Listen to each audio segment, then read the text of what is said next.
जय जिनेन्द्र बंधु, कल्याण मंदिर स्तोत्र की इस कक्षा में आप सभी का स्वागत है। हम सब भी पिछले दिनों से कल्याण मंदिर स्तोत्र की कक्षा में अध्ययन कर रहे हैं। हमने प्रातिहार इत्यादि का वर्णन पढ़ा और उसके बाद फिर हमने पार्श्वनाथ भगवान के ऊपर मुनि अवस्था में जो उपसर्ग हुए थे उन उपसर्गों का क्रमशः वर्णन हम पढ़ रहे थे कि पानी बरसाए, ओले बरसाए, आग बरसाई इत्यादि प्रकार से हमने सभी वर्णनों को पढ़ा। उसी संदर्भ में अब हम इस पद्य के साथ और क्या उपसर्ग किए उसने, किस तरह से पार्श्वनाथ भगवान को अपनी तपस्या से च्युत करना चाहा, उस ऐसे पद्य को आज हम अध्ययन करेंगे। सर्वप्रथम उच्चारण के साथ हम प्रारंभ करते हैं। आप ध्यान से देखें एक एक पद को। उसका कारण है कि यह उच्चारण जो कर रहे हैं हम, इस पद्य के उच्चारण में आपको बहुत ज़्यादा कठिनाई का सामना करना पड़ सकता है। उसका कारण यह है कि यह पद जो है वह पद विच्छेद एक बहुत देर बाद हुआ है, अर्थात लगभग 1.5 पंक्ति के बाद पद विच्छेद हुआ है और पद थोड़े से कठिन हैं। अतः आप बड़े शालीनता से सुनते हुए, बड़े ध्यान से सुनते हुए इस पद्य का उच्चारण सीखेंगे। देखें, ध्वस्तोर्ध्वकेश विकृताकृति मर्त्यमुंड प्रालंब भृत भयद वक्त्र विनिर्यदग्नि प्रेत व्रजाः प्रतिभवन्तमपीडितो यः सोऽस्य भवत् प्रतिभवं भवदुःखहेतुः। इस प्रकार से इसका उच्चारण है। देखें, सर्वप्रथम जो हमें पद का जहाँ उच्चारण करना है, पहले पद का जो उच्चारण करना है, पहली लाइन का जो उच्चारण करना है, उसको हमें उच्चारण में बड़ी कठिनता मालूम हो रही है। अतः हम उसको एक बार पुनः बोल दें जिससे कि आपका उच्चारण शुद्ध हो सके। आप पुनः ध्यान से सुनें। ध्वस्तोर्ध्वकेश विकृताकृति मर्त्यमुंड प्रालंब भृत भयद वक्त्र विनिर्यदग्नि। यहां तक पूर्ण पद है, ध्यान रखें। ध्वस्तोर्ध्वकेश विकृताकृति मर्त्यमुंड प्रालंब भृत भयद वक्त्र विनिर्यदग्नि। फिर देखें कहाँ समस्या हो सकती है आपको। तीसरी लाइन में भी थोड़ी सी भवन्तमपीडितो यः, भवन्तमपीडितो यः, इस प्रकार से बोलना है। अंतिम लाइन में देखें, और ऊपर भी जो हमें एक बार प्रेतव्रजः छूट गया उसको भी सुन लें एक बार। प्रेतव्रजः इस प्रकार से बोलना है। अंतिम छंद में अंतिम जो पंक्ति है उसका उच्चारण ऐसे करें। सोऽस्याभवत् प्रतिभवम्, सोऽस्याभवत् प्रतिभवम्, इस प्रकार से सहस्य नहीं बोल करके अथवा सोऽस्य ना बोल करके सोऽस्याभवत् प्रतिभवम् इस प्रकार से बोलेंगे तो हमारा उच्चारण एकदम शुद्ध हो जाएगा, एकदम शुद्ध हो जाएगा। चलें हम देखते हैं अब यहाँ पर संधि पद कहाँ कहाँ पर है और कैसे कहाँ हम इनको तोड़ करके बोल सकते हैं, और तोड़ करके बोलने के बाद हम इसका कैसे अर्थ लगाएंगे जिससे कि अर्थ में हमारे लिए सरलता प्रतीत हो जाए, सौकर्य प्रतीत हो। उस दृष्टि से देखते हैं। ध्वस्तोर्ध्वकेश विकृताकृति मर्त्यमुंड प्रालंब भृत, यहां तक एक पद। फिर देखें, भयद वक्त्र विनिर्यदग्नि, उसके बाद प्रेतव्रजः प्रति यहां पर कोई संधि नहीं। भवन्तम अपीडितः यः, यहां पर संधि है। भवन्तम अपीडितः, इस प्रकार से भवन्तम अपीडितः। नीचे की लाइन देखें। सः अस्य अभवत् प्रतिभवम्, सः विसर्ग आ जाएगा। सः अस्य अभवत् प्रतिभवम्, इस प्रकार से यहाँ पर संधि पद होते हैं। इस प्रकार से हम इनको तोड़ करके अन्वयार्थ लगा करके इसका अर्थ कर सकते हैं। अब हम एक एक पद का अर्थ बताएंगे पूर्व में, उसके बाद अन्वय, फिर अर्थ भावार्थ की ओर अग्रसर होंगे। ध्वस्तोर्ध्वकेश विकृताकृति मर्त्य मुंड प्रालंब भृत, यहां तक एक पद था, देखें। ध्वस्त अर्थात नष्ट, नष्ट हो, ध्वस्त अर्थात नष्ट, ऊर्ध्वकेश अर्थात ऊपर के केस। तो ध्वस्त हो चुके हैं ऊपर के केस जिनके, और ध्वस्त होने आदि से अर्थात नष्ट, नष्ट से मतलब निकल चुके हैं केश, अर्थात केश गायब है।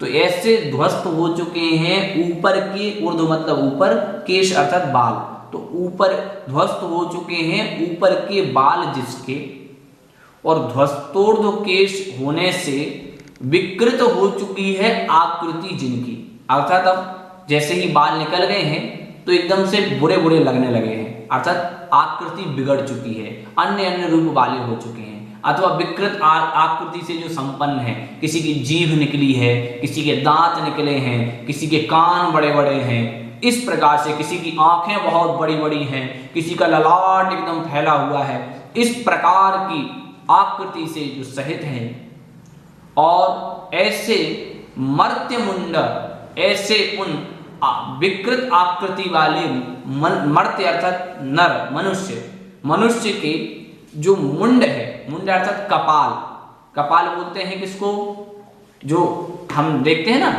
जब व्यक्ति मर जाता है अथवा किसी गर्दन कटी हुई हम गर्दन देखते हैं, वो ही अपन को कपाल के रूप में ऐसा इस प्रकार से गर्दन को काट करके और एकदम ऐसा खड़ा कर दें तो वही एक कपाल हो जाता है। तो ऐसे मनुष्यों के जो मुंड हैं, कपाल हैं, और उन कपालों की प्रालंब, प्रालंब अर्थात माला, तो उन कपालों की माला को जो भृत अर्थात पहने हुए, धारण किए हुए हैं, तो ध्वस्त हो चुके हैं ऊर्ध्वकेश जिनके, और विकृति आकृति से जो संपन्न हैं, ऐसे मर्त्य मनुष्यों के जो कपाल हैं, ऐसे उन कपालों की प्रालंब माला को भृत पहनने वाले जो हैं, धारण करने वाले जो हैं, और कैसे हैं, वक्त्र विनिर्यदग्नि। अब भयद वक्त्र विनिर्यदग्नि, भयद मतलब भयम ददाती थी, भयद भय को जो देने वाला है, भय को देने वाला जो मुख है, अर्थात सभी का मुख भय को देने वाला तो होता नहीं है। मतलब हम कभी कभी राक्षस इत्यादि हम जब टीवी आदि में देखते हैं और वहां पर अगर राक्षस इत्यादि का कोई चित्र बन जाए तो एकदम से डर जाते हैं। तो एकदम बहुत खराब जिनका मुख है, भय को देने वाला, अर्थात जिनका मुख देख करके ही हमें भय लगने लगता है, ऐसे भय को देने वाला जो वक्त्र है, वक्त्र मतलब मुख है, तो ऐसे मुख के, मुख में से विनिर्यदग्नि, निकल रही है अग्नि जिनमें से, अर्थात भय को देने वाले जो मुख हैं और जिन मुख में से अग्नि निकल रही है, ऐसे भयंकर मुखों से जिनकी अग्नि निकल रही है, इस प्रकार के प्रेत ब्रज, प्रेत अर्थात पिशाच, ऐसे पिशाचों का ब्रज है अर्थात जो समूह है, वो प्रति अर्थात और, किसकी ओर, भवंतम आपकी ओर, अपि अर्थात भी, ईरिता अर्थात प्रेरिता, प्रेषिता वा, कि भेज दिया गया अर्थात भेजा है, ईरिता छोड़ दिया गया हो, भेज दिया गया हो, यह अर्थात जो, सह अर्थात वह, अस्य अर्थात उसी का, अभवत अर्थात हुआ, प्रतिभवम अर्थात प्रत्येक भव के लिए, भव दुख हेतु अर्थात भव रूपी दुख का हेतु। अब देखें हमने एक एक पद का अर्थ जान लिया है, अब हम अन्वय अर्थ के माध्यम से पूरा अर्थ जान करके भावार्थ की ओर अग्रसर होंगे। देखें, ध्वस्तोर्ध्वकेश विकृताकृति मर्त्य मुंड प्रालंब भृत भयद वक्त्र विनिर्यदग्नि यह प्रेत ब्रज भवंतम प्रति ईरितः सह अस्य प्रतिभवम भव दुख हेतु अभवत्। आइए अब हम इसका भावार्थ देखेंगे, कुछ विस्तार से अर्थ देखेंगे, जो कि इसमें कुछ विशिष्ट है वह भी हम देखेंगे। तो देखें, सर्वप्रथम एक बार हम इस अर्थ को जान करके आगे बढ़ते हैं कि ऊपर के केस जिनके नष्ट हो चुके हैं, अर्थात अब जिनकी चांद निकल चुकी है और विकृत आकृति से जो संपन्न है, ऐसे मरते मनुष्य के जो मुंड हैं, अर्थात जो कपाल हैं, उन कपालों की ही माला, अर्थात उन्हीं कपालों को माला रूप में जिसने भ्रत धारण कर लिया है, और जो भय को देने वाले हैं, ऐसे मुख से जिनके अग्नि निकल रही है, जिनकी जीभ लपलपा रही है और जीभ से जिनके अग्नि फेंक रही है, ऐसा प्रेतव्रजः, प्रेतों का समूह, पिशाचों का समूह, जो भवंतम प्रति ईरितः, आपके प्रति दौड़ाया था, आपके प्रति छोड़ा था, आपके प्रति प्रेषित किया था, वह उस कमठ को, अस्य कमठस्य, उस कमठ को, वह जो दुख दिया आपको, जो आपके ऊपर उपसर्ग किया, वह उपसर्ग ही उसके प्रतिभवम, प्रत्येक भव में भव दुख हेतु, अर्थात संसार में दुख का हेतु बन गया। देखें, निश्चित ही हम किसी पर उपसर्ग करने से पहले यह सोचें कि ऐसा ना हो कि जो हमारे द्वारा कृत उपसर्ग है वो कहीं हमें फल ना दे जाए। सोचें, हम सब जानते हैं कि जो भी कर्म हम करते हैं, स्वयं किए जो कर्म शुभासु फल निश्चय ही वेदेते, इस प्रकार की जो पंक्तियां हम पढ़ते हैं, उससे निश्चित ही यह ज्ञात होता है कि जो किया हुआ कर्म है वो कभी भी निरर्थक नहीं जाता, कर्म अपना फल देता है, चाहे हम शुभ करें चाहे हम अशुभ करें। हम देखें, अगर शुभ कर्म करेंगे तो निश्चित ही वह जब पकेगा तो पकने के बाद फल देगा, और अगर अशुभ कर्म करेंगे तो अशुभ कर्म भी पकने के बाद फल देगा। हम ऐसा ना सोचें कि एक कसाई व्यक्ति है और जीवों को हमेशा काट रहा है तो उसको फल नहीं मिलेगा। मेरे भाई, उसका कर्म पकने दो, और जैसे ही कर्म पकेगा तो निश्चित ही वो उदय में आएगा। उसी प्रकार हम भी बहुत अच्छे से पूजन कर रहे हैं, ध्यान लगा रहे हैं, अच्छे जीवों का उपकार कर रहे हैं, सदाचरण कर रहे हैं, लेकिन फिर भी हमारे साथ यह विपत्ति फैली हुई है कि हमें फिर भी दुख का भान हो रहा है। तो चिंता न करें बंधुओं, एक समय आने दें, उस कर्म जो आपने शुभ कर्म किया है उसको पकने दें, उसकी आवादा पूर्ण होने दें, तो निश्चित ही वह हमें शुभ फल देगा। अतः निश्चित ही यहाँ जो कमठ ने जो अशुभ कर्म किए और उपसर्ग किए, वह इसके भव भवांतरों तक दुख देगा।